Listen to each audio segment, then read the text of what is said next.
Parent Entrepreneur Power, conversation number 158. Parent Entrepreneur Power. Wait, what? It's Power! This is the podcast for parents juggling the tough choices required for success in business while putting family first. Hi, I'm Mary Catherine Johnson, and I share the ups and downs and dirty truths of profits and potty training while chatting with successful parent entrepreneurs from all walks of life. Are you powered up?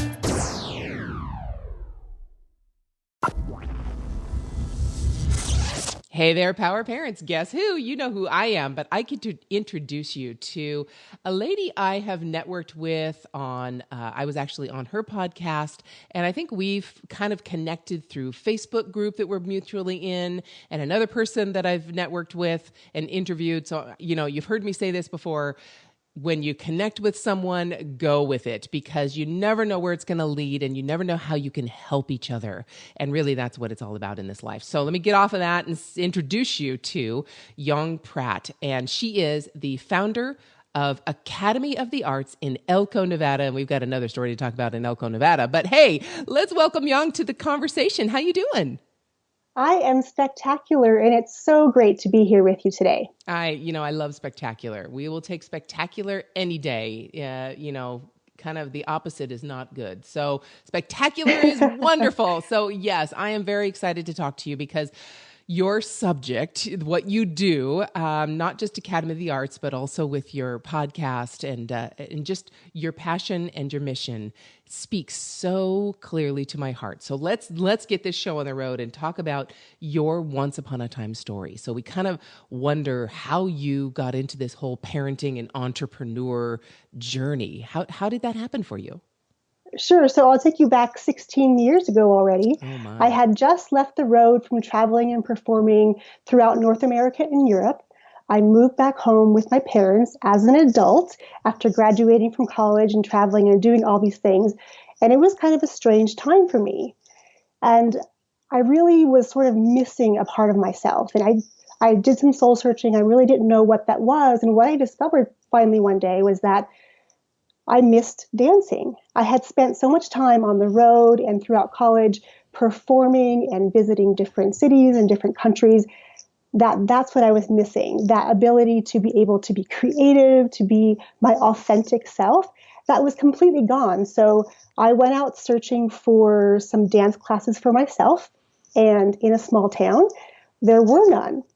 So I turned to teaching. I didn't really set out to be a teacher, but I thought, I have this passion for dance, and surely there's somebody else out there who wants to come along this journey with me. So I went to the local college and said, hey, can I teach these classes? And they said, absolutely. So I started teaching at the local college, and I taught there for 5 or 6 years. And in the beginning processes, these moms then said, hey, we would really love for our kids to come and study with you. What do you have to offer? So lo and behold, the academy kind of became a reality.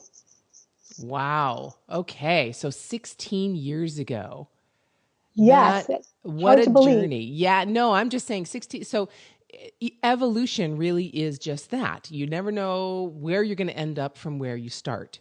So you started out with thinking, okay, how am I going to incorporate what I've been doing? And, we've got to go back to traveling around the United States and Europe. Were you with a particular performing company, a dance company? And then did you perform certain, I'm sure you did Nutcracker at some time in your life, or what? Tell me a little bit more about that.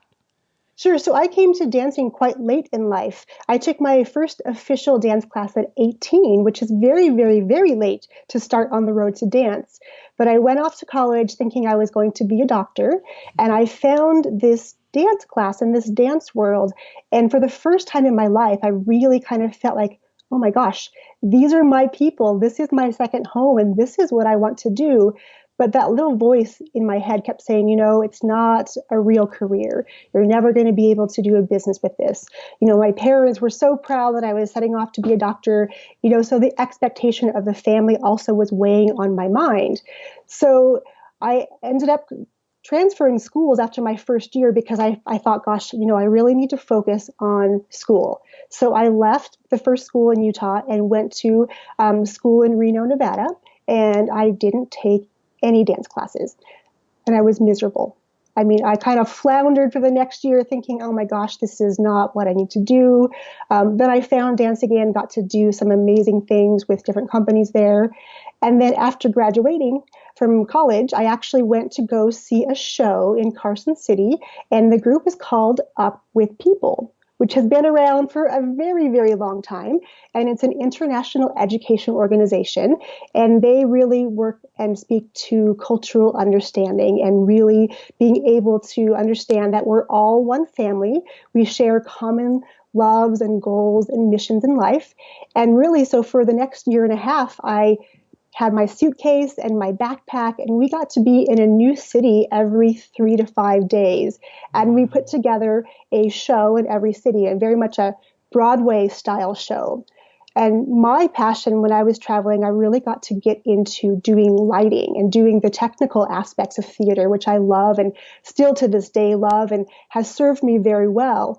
So yeah, I spent a year and a half really kind of being not homeless, I don't want to say. There were 150 of us traveling around together from all sorts of different countries. So the understanding between cultures, being able to understand that the way we do things or say things in one country is maybe not quite okay in another country. So being able to be open to that culture, understanding that dance and music really tie everybody together. That was the best part. Yeah, they transcend any language that you need to use, don't they? I mean, yes, absolutely. Just the mannerisms, facial expressions, those are universal. There's nothing, you don't have to explain when you have an angry face. Everyone knows you're angry. Yes. When you have angry body movements. Just the joy that having music and sharing music together and sharing movement together. I mean, that really is such a magical opportunity to be able to connect with somebody on that level because it does transcend everything else. Yes. And we could go all into, I'm sure, your parents and how they felt about this and all of that. But that's not really what we're interested in, except for I would just touch on it to say to some people listening to us, possibly they're looking at their children and having a certain expectation in their children that they follow a particular path to really allow us to be individuals, because that's really the only way we're going to be happy. And this is our only life to live. So live it the best you can. And I know my son, who's studying music now, even though I was totally happy with it and totally open and saying you could make a career out of music, of course, his first thought and to a certain extent his father's thought as well in the beginning was, but that's not going to make you any money. That's not going to allow you to raise a family. And me being in this world, I knew that was not the case. I knew that there were ways you could do that. And not that I am all knowing and all seeing, believe me, I'm not. But I was just more open to it than they were. And they have definitely embraced it. And he's finding all kinds of opportunities that he didn't even know existed until he opened that door. So now you come back, you go and live with your parents, and you start teaching at the local college. And then that morphs into Academy of the Arts and people asking you to do this on your own outside of the college. And I know it's also coming up in 2017, morphing into something even more amazing and just incredible. So how did you go? Because going from working for a college and starting your own business, that is a very different path. And one that I never thought that I was going to take, to be honest. I just really came from a place of wanting to be able to share and to be able to have other people go through the same transformations that I had had. So it was really never about a business per se. It was about following this passion, one that I ignored for a very long time, thinking, gosh, this is never going to lead me anywhere. And then I come to the realization that, wow, this really is a business. And I have to say that, for the first several years, I had no idea what I was doing. I loved the creative aspect of it. I loved teaching. I loved choreographing. I loved connecting with students. But the business side really I didn't look at it for a long time. It wasn't probably until about 4 years into my business, I found my first business mentor. And we started talking about systems and how this is a business and not a hobby. And when you look at it from that viewpoint, it definitely changes your perspective. And today, I would say, while I still love teaching and motivating kids and working with families and helping them, I really love the business side of it. I get really excited when somebody calls me up and says, "Hey, I saw that you did this. Can you show me how you did that thing?" And yeah, I just get overjoyed with the fact that I've had this total transformation where the business side is so much fun for me these days. Yes, that I think is the number one thing my husband has difficulty with in his business when clients come to him and say they actually have a business, but it's really a hobby because they haven't really embraced any of the Yes. business practices. So tell me how you did that. How did you go from this is fun and I'm being creative and doing all of those things? What was the mindset shift? How when you say you got your first business coach, how did you even know to do that, or what spurred you on and motivated you to actually do that? What was the key factor that made you think I have to get a business coach? So honestly, I wasn't even considering it. I'm one of those people who just is a bootstrapper.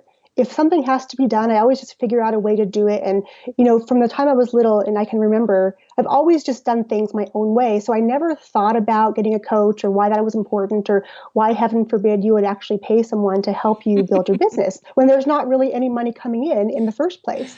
Right. So, for a course of probably several months, I was getting some direct mail pieces from this particular business mentor who worked particularly with dance and music studios. And, I watched all of his DVDs he would send and his literature on being able to have a lifestyle business where it wasn't a hobby. You actually have a paycheck. You have people to help you in the process, which is the hardest thing, to step up and say, yeah, I think I need some help because I'm really not good at this. And of course, it's that ego saying, wait, do you really need that? But, the science kind of kept coming because I kept getting this information. And when I read it, I had myself convinced that, okay, yeah, I need this and I need this and I need this, because until then, it's never going to be a business. It's going to continue to be this small little thing, which I can barely manage. So yeah, let me figure out some systems. And it was by me stepping up and saying, yes, I'm coachable, I'm ready. How can you help me? And then that was sort of the defining moment of, okay, I'm on this new pathway. And of course, in that process, like you said in the beginning, it was the connections.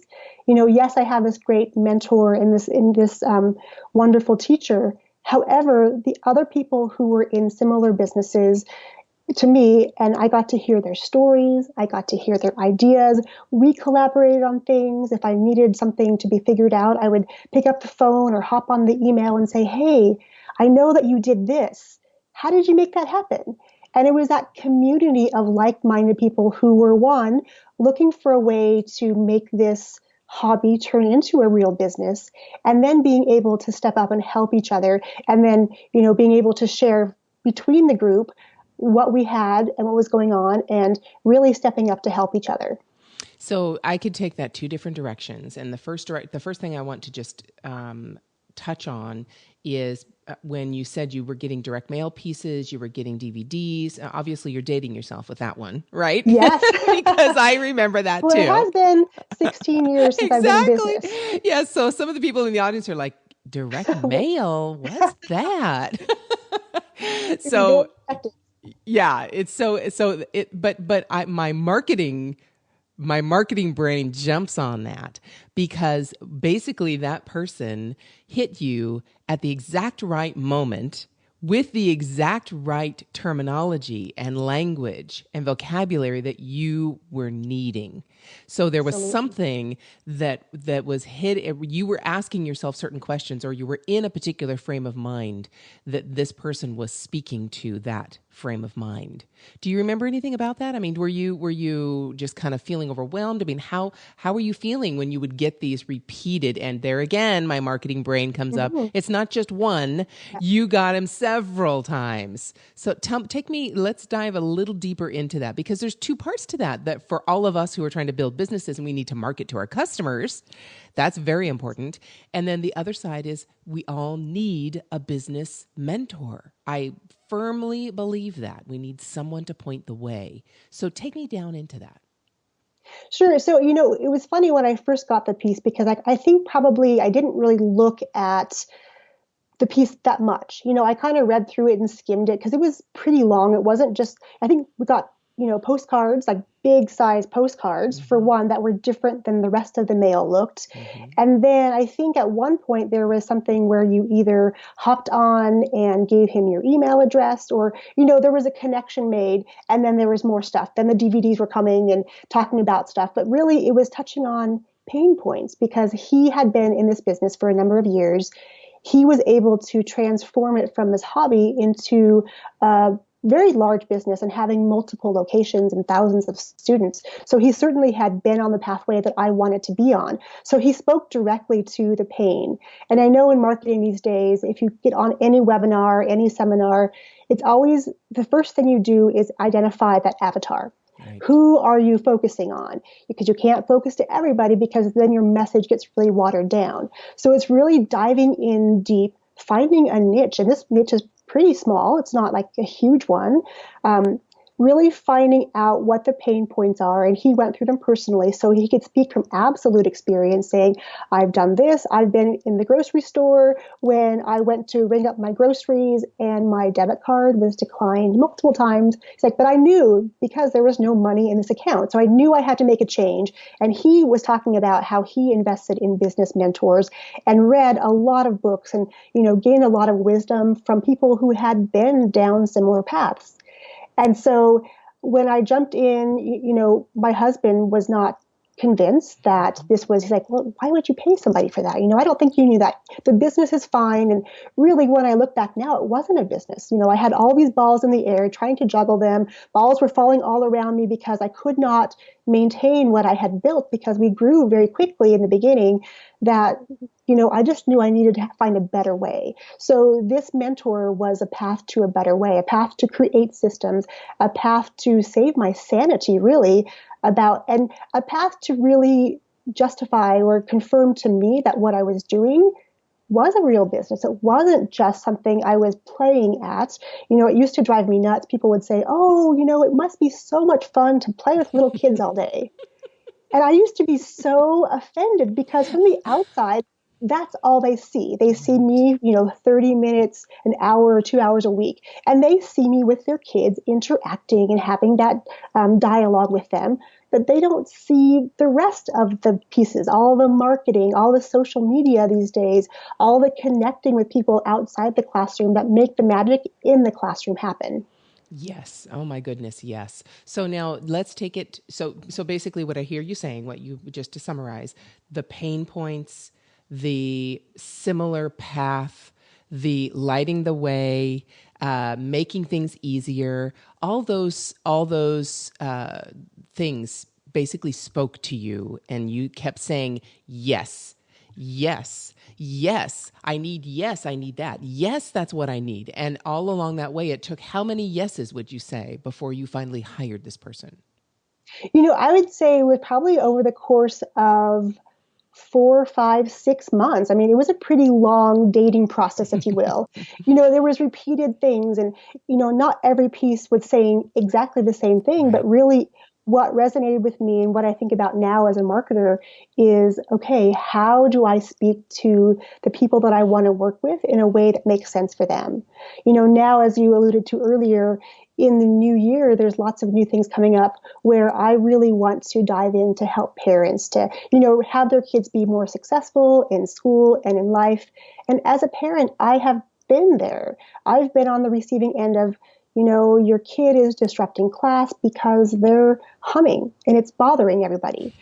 So I went on this long journey to figure out, okay, wait, what's happening? There has to be a better way because as a parent, we all want our kids to go out into the world feeling very confident, feeling very self-assured. But when they're repeatedly being beaten down by the schools because there are certain rules, they can't hum, they can't stand, they can't do this, it's always about focusing on the negative. Your kid is not great at this, so we're going to just kind of remediate them and keep practicing, practicing, practicing.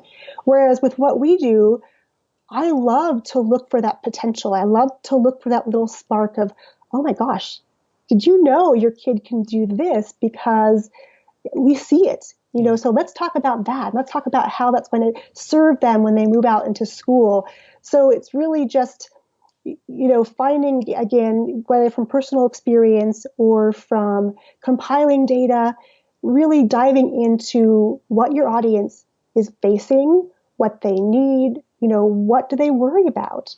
Being able to drill into that and finally figuring out who it is you're serving. I've been on this journey now for a long time, and it's only really been within the past couple of years. I've become really, really, really clear on that. And that has made a tremendous difference in the people that I'm attracting into the business, the people who come and see us. And, it's really about, again, the mindset, about saying, yes, let's focus on this. And this is exactly what I want to do. So anyone who has this, let me see how I can help you. And so I love now being able to go into the world and say, how can I help you? Mm-hmm. Here's who I want to work with. And if you're that person, come along this journey with me and let's see where it goes. Fantastic. So you've brought it, you hit all the points we always talk about here, both your parenting and your business, and you hit them with the exact same breath. I mean, the same, you say yes to your kids, you say yes to your clients. It's all the same. So I don't know how many kids you have and how old they are. So tell me that now too. Sure. I have 2 daughters and they're 13 and 10. And, the girls came into our lives after I had my business for a couple of years. So from the very beginning, they were always part of this business journey with me, whether I was going to go set some work for a musical in town, or if I was going to a board meeting. These little babies came with me in my little pack, and they kind of sat in on meetings and they saw the interactions. And to this day, I think that has served them so well because they're now able to understand, okay, when we're in a meeting, there's certain etiquette. You don't interrupt, because work has to happen. And the faster mommy can get her work done, the faster we can leave, which is a great lesson for all of us. Yes. And, now, even at a very young age, they never talk about getting a job.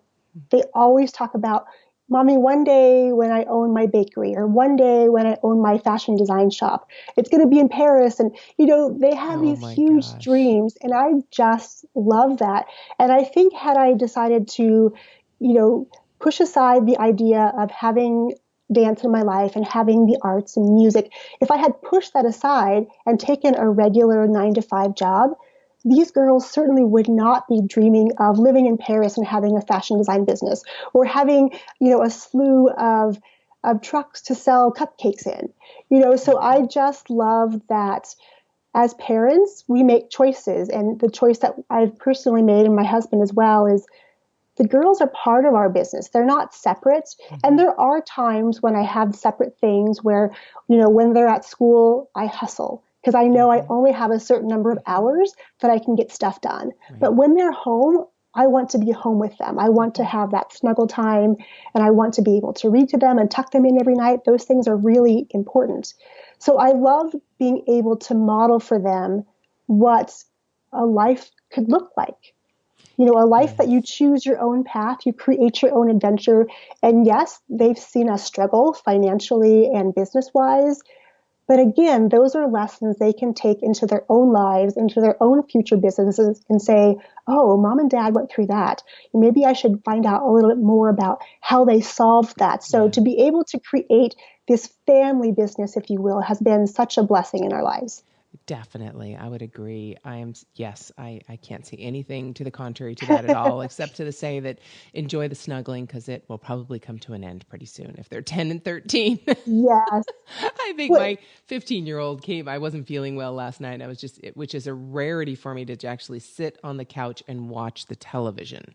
So my son came out knowing something was not right, because mom was snuggled up on the couch under an Afghan, staring at the television, which just doesn't happen. So he came over and snuggled and gave me a little kiss on the cheek and, what can I get you something? He could obviously see that, but snuggling like that is not a normal occurrence for a 15-year-old. So Sure. it's kind of the way life goes. I'm taking it while I can get it. Yes, Absolutely. definitely. So, okay. So now you got your business mentor. You started thinking about your quote avatar in a lot more detailed way. And oh my gosh, I have so many podcasts and one in particular, and I'll leave the number in the show notes. I think it's 100 and probably 40 or 45, where I specifically take the audience through that process. I help blank with blank so they can blank. Yes. So you think about who you help, what exactly do you help them with, and what transformation do they have when they're done. So you've talked a lot about building confidence and helping them grow and understand themselves and all those things. You have an amazing transformation for these kids, obviously. And even like we were talking about, just to be able to get up and move when they've had to sit down all day in school. Yeah. But so what happened after you got that business mentor? What would you say is the biggest change that you made in your business and life? Because it does impact us beyond our business. It opens doors that we didn't even know were there. So what would you say is the biggest impact you had after you hired a mentor? So I would say two things. The first thing that I learned was that I need help, meaning at the time I had other teachers, but there was not somebody to, do customer care and check in with everybody. So that was my first hire. And really, I had no budget for this. So I just had her come to my house twice a week for a couple hours and do some data entry and just do some, memo writing and follow-up calls, really simple things that had to be done, which were crucial to what I needed to have done and the experience that I wanted to create, but I just knew I could not do them anymore. So it started with just that. And then the next really key thing that he taught me, and I've had other mentors also teach me, more about this, is creating systems. That everything in our business has to be a system. And yes, I can do this one thing, maybe following up with somebody on the phone. I can do every one of those calls because I have the script memorized. But really, when I broke it down and thought about, okay, what is a normal interaction? How do I write that down? And then how do I train somebody to effectively do that without me having to look over their shoulder or listen in to every conversation? So I know you talk a lot about systems and creating systems and the importance of why we need them in our lives. And really, when I sat and then, I think I have thousands of them now. I mean, everything from answering the phone to how you open up in the morning or how you close at night. If there's an issue, if there's a problem that arises, here are some scenarios. We can help to solve that. If you need to create a new web page or a blog post, here's how you do that. If you want to insert a video, here's how you do that. So everything is all cataloged and it's all housed in Google Drive, which I love, and it's all searchable. So my staff, or I can go in there literally and say, okay, how do I do this? And up pops this thing. And in the system, I had another coach who really helped me to narrow this down to one page. So everything that happens on one page. And it really reiterates, why we're doing it, what is the importance of doing it, and how it's going to affect them and how they do their job. So there's a what's in it for me mentality when you read any of these systems. So no matter who picks it up, they understand, oh, that's why we do it that way. And oh, that's where I find this thing. And so that's been so empowering to know that there's these systems or these documents that are there that if I am absent for a while, somebody could absolutely just hop in there and say, okay, this is December. Here's a calendar. We know what's coming up. How do I take a system and make that work? And you talked to Kate. I agree. There are so many, and I'm doing a lot of marketing now for another niche business that I'm building, and I'm creating all of those systems on video. And I did this for my son when I taught him how to edit my podcast. I just took myself through the entire editing process on ScreenFlow and did every step and showed him exactly how to do it. And the first, say, 3 or 4 times, he had to go back to the video and watch it before he did a podcast edit. But now he doesn't. And now the toughest part now is when I change things, I have to go back and change that video. And I have to remind him, now remember, there's changes, so watch the video, because otherwise we creatures of habit, he's just going to keep doing it the way he's been doing it before. So it's very important to not just set those systems and forget them, but as they adapt, go back and adapt the system. So, okay, you mentioned I didn't have a budget to hire someone, but I did it anyway. How did you do that? So I was kind of have to reverse engineer everything for myself. So I knew it was going to cost me a certain dollar amount. So I had to go back and say, okay, well, how many students do I need in a month to cover that expense plus pay everything else? And then maybe pay myself something on the side. So I had to really get into the numbers, which I have to admit that numbers are not my strong suit. I don't like to play in that ball field very often. I do it every week, though. I make myself so I can get real with them. Yes. But it was a matter of going backwards, saying, okay, this is what the expenditure is going to look like. What am I going to create, or how is that going to play out with what I need to do in my business so that it's no longer an expense, but it really becomes an asset that this person is going to help me gain more business on the other side. Wow, what a mindset change that is. Because we usually look at it like I have to spend this money and I don't have this money to spend. But just like everything else, the reason Starbucks exists is because people determined they did have $5 to spend on a cup of coffee. Even though before, if we were back in the 40s, people would have looked at you like you were absolutely crazy. But people found that money. And now we have a multi-billion-dollar business. So here you go again. You will find the money for things you think are important enough. So you reverse engineered it. You said, okay, here are my expenses just to run the business by itself with just me. And this is how many students that equates to, that I absolutely need for bare minimum just to run this thing with just me by itself. So then if I add a person to this mix, say a couple of hours a week, you mentioned twice a week, maybe 2 hours each time. So maybe 4 or 5 hours a week. And I'm going to pay them X amount of dollars, say $15 an hour. I live in California, so we couldn't go under 10. I mean, you just couldn't live. You can't even live on 10. But anyway, so let's say we're going to pay them $10 an hour. And so that means I've got to find $50 a week extra. And how many students does that equate to? So it's just a math game, people, right? I mean, you just do some basic algebra, and not even algebra, basic math. And you figure out, and once you get those students, you don't go buy a latte with the numbers, with the money, you go hire a person. And then that frees you up to do what? So then what were you able to do once you hired that person for, say, 4 or 5 hours a week? So what I was able to do, I was able to create some new programs, which was really what I wanted to be doing at the time. So in the beginning, we opened as dance only. But as my kids grew, they had a desire. My oldest wanted to learn how to do karate. So I was on a mission to go find somebody who would fit into our culture, fit into our values, and find someone to teach that, because she wanted to do it. And if my kid, who was 7, wanted to do it, surely there were other kids in my town who wanted to do that. So I got to build a karate program with a great teacher. And then I was able to build a music program when my other daughter wanted to play a musical instrument, and she was too young to play one in her elementary school. So really it was about being able to solve issues and problems that I had myself. I had this need to find X, so I had to go find Y.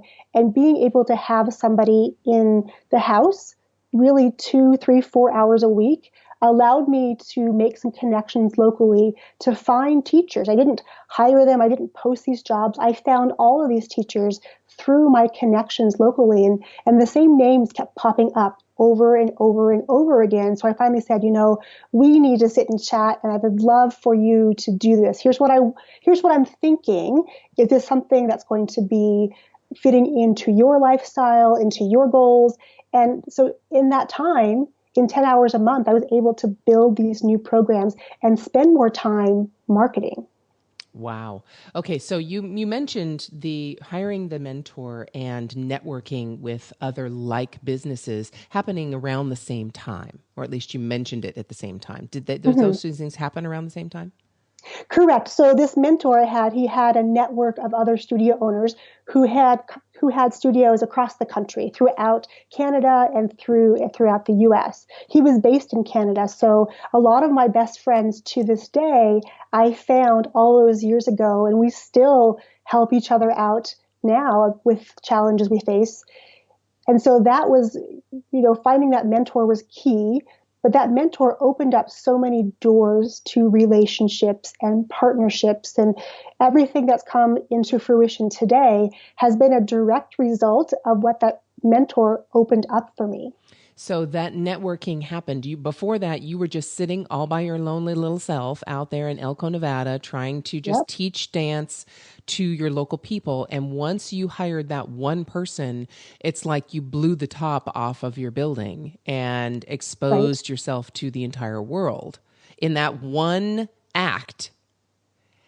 And Yes. it sounds like that then allowed you to, so when you say you needed X and you found Y, but the only way you could do that was because you were not doing Z, right? Absolutely. Yeah. Without hiring that key person who was with me for 9 years. I mean, she really was instrumental in helping me to get things off of my plate. Had she not come in at that time, I don't know that I would have been able to build all these new things.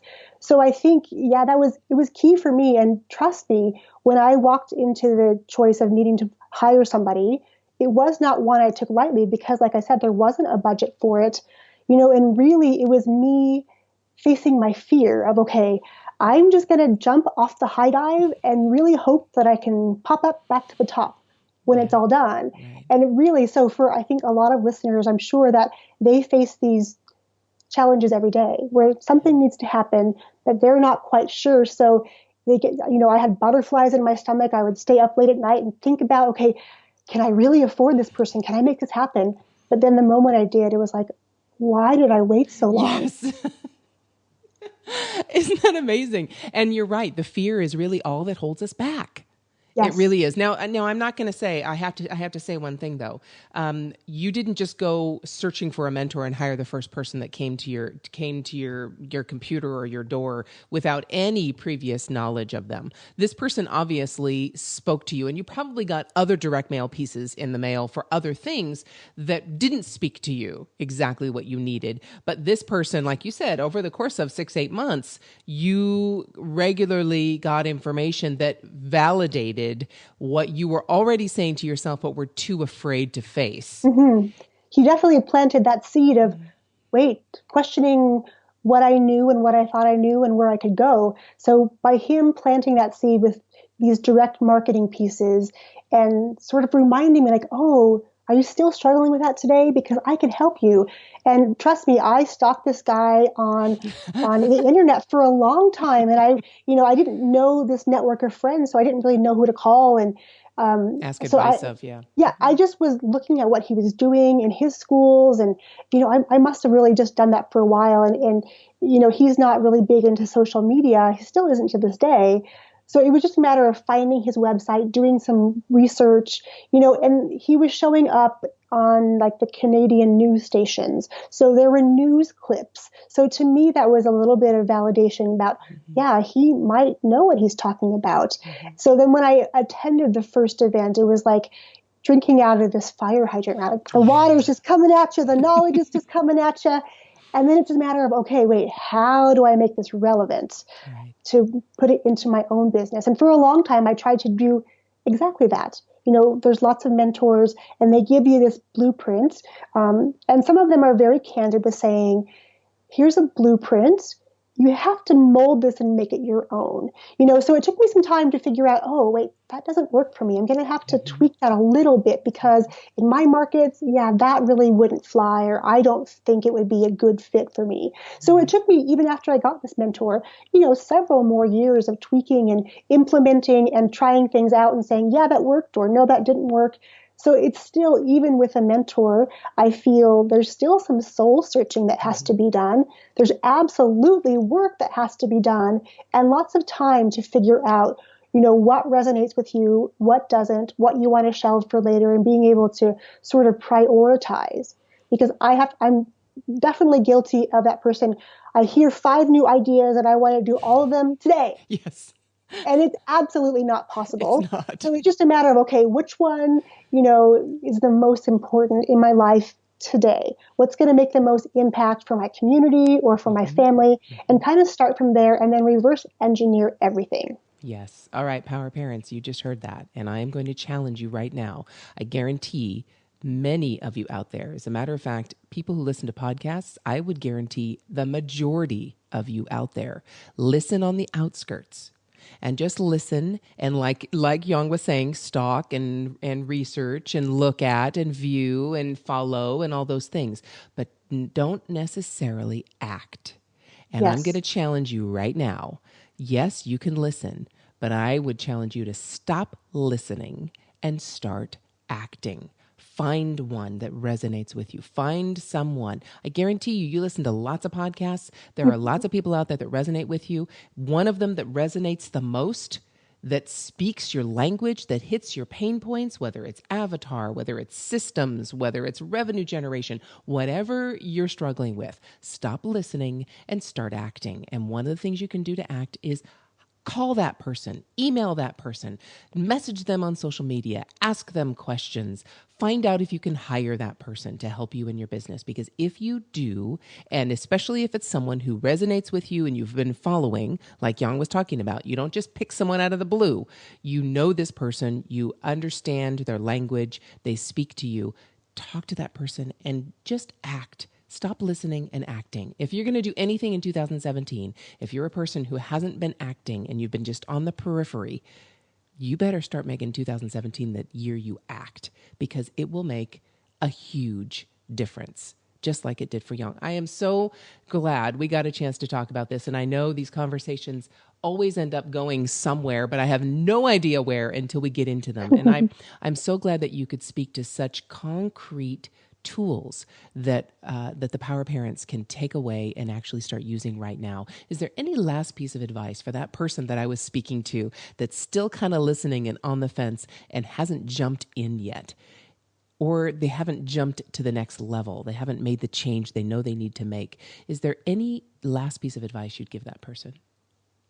Well, I would say if you face a moment where you feel fear, you really need to lean into it, because it's on the other side of that fear and discomfort that the biggest growth is going to happen. And I absolutely have been there. I have been scared, out of my wits to do certain things. But when I do them and come out on the other side and I think, oh, it wasn't nearly as hard as I imagined it to be.